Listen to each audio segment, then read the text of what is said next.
Yeah. Here we go.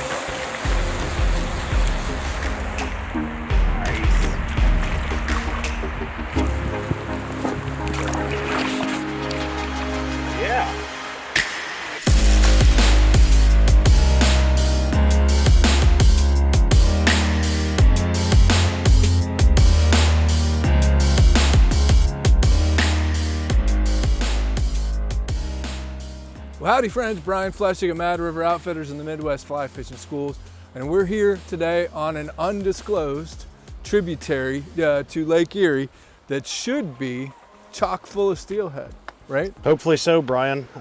We've been dealt a unique hand of conditions here today to get spring season started off. It is April, but there's about 3 inches of snow left on the ground, which is fine and acceptable in steelhead country. Nothing wrong with that. Icicles everywhere. Icicles everywhere. Feels like spring. But it does feel like spring, regardless.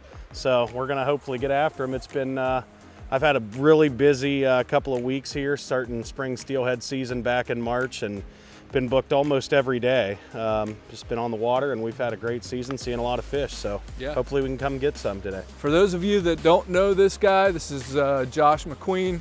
Josh is now of legend status of Mad River Outfitters guides. You may not know it, but it's true. And Josh has been so kind to guide us around here all day, and we're gonna get after it, man. It's been a little while since I've caught a steelhead here in Ohio. Looking forward to it. Pulled out the old 10.5-foot noodle rod, and so we're gonna get after it and see what we can do here today. So stay tuned, don't go anywhere.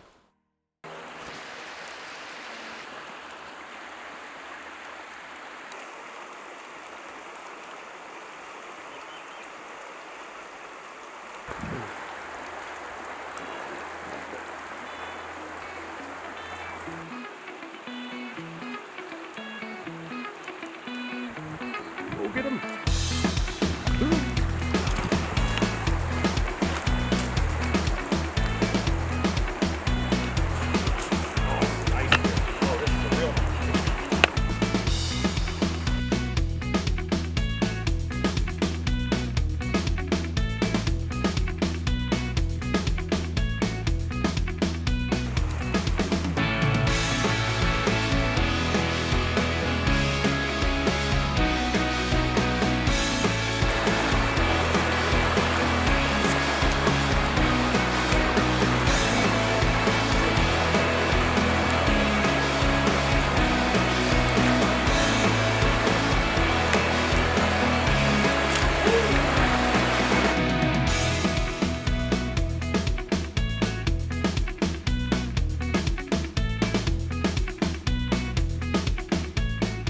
You know, you could fish this fishery every day of the season for 10 years. And the next day that you go out again, it's gonna be something different. And that's what I like about it, is every day is a new set of conditions, and it's just somewhat different than anything you've seen before. There's days that are a lot like past days, but they're never exactly the same. And that's what makes this fishery, you know, so unique. It's so special. And I always tell my guys I like to look at the pros and cons every day. Like, you know, here's the hand we've been dealt. This is the good things that we have and the bad things we have. I mean, watercolor, the flows, where we're at in the season as far as the migration goes, water temperature. You know, everything's different, and you just have to adapt to that. The fish will change their position in the hole based on the water temperature.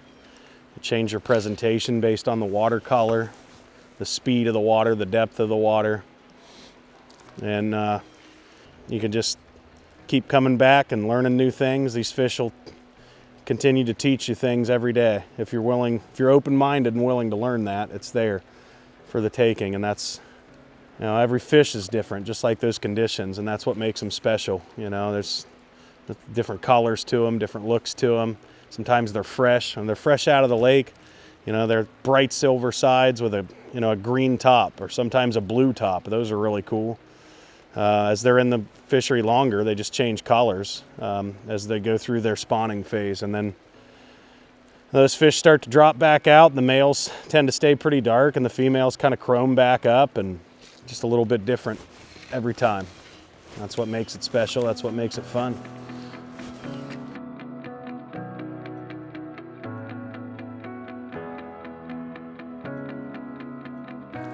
So Josh, check this out.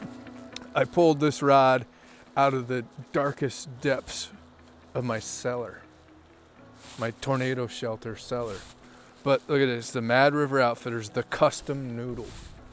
10.5 foot, it's basically a 5-weight. I'm running a 5-weight nymph line on this, which is really, especially for a small creek like this, it's really perfect. But this was made by our good friend Jim Corbin out of Yellow Springs.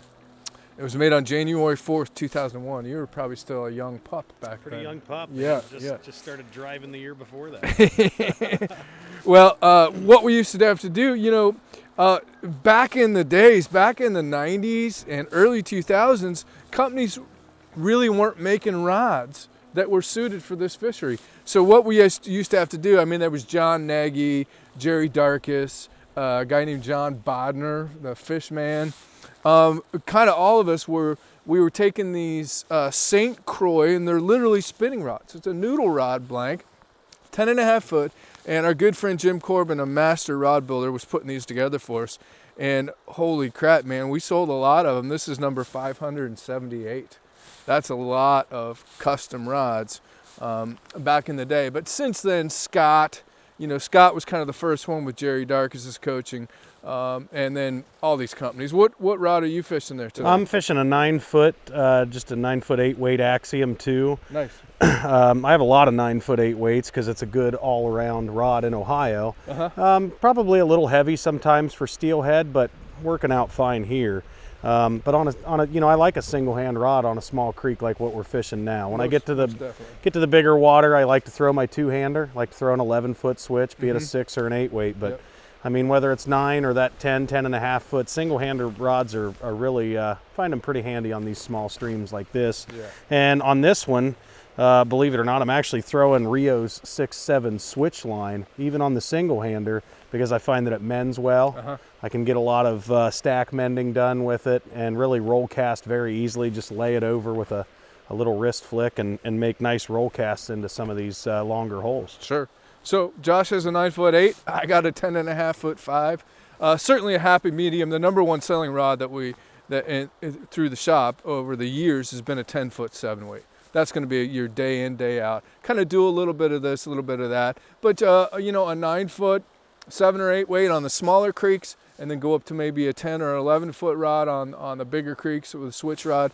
We're going to try to head to some bigger water here today. Things are starting to clear up and shape up. And I might go to, I do have a 10 foot 7 weight with me, and but I might fish this rod too. So, and you know what, the leaders really couldn't be simpler. You know what, I call this good old American nymphing. Nothing Polish going on here really, or French or anything. This is American nymphing. And I love amnesia in the butt section of the leader. I'm about 2 to 3 foot of that. And then I just run like 15 thousandths, 13 thousandths down to my tippet. A 3-section butt, and then add some tippet. Heck, we're using 0x tippet here today because the water's a little bit off color. You might go down to 2x if the water's clear. And then today we've been throwing egg patterns. With the water this color, you know, something bright, something to get their attention. If it were to be a little more clear, I might switch over to nymphs. Of course, as the water warms, they might chase streamers or a swung fly. So it's really not that technical, and we'll be sure to throw in some stuff about the flies that we're using in this or another episode. But really pretty easy. So we've had a great morning. Thanks to you, man, finding some water when conditions are theoretically tough. And I think things are shaping up. It's certainly turned out to be a beautiful day. So let's get Martha there behind the camera, and let's go feed her some lunch. And then we'll go find some bigger water. Let's do it. Come on, Martha.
Well, thanks for watching, friends, as always. From here on the Lake Erie tributaries, it's been a real pleasure to be out here today, and we're glad you tuned in. And stay tuned because we've got a lot more coming at you. Be sure to subscribe as well. It really helps us out. We'll see you soon.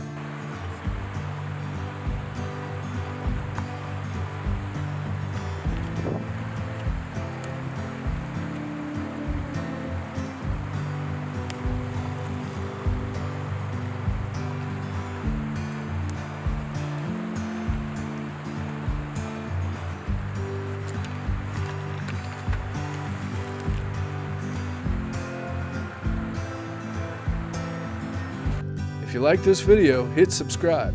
It helps out a lot. And check out these videos. We think you might like them too.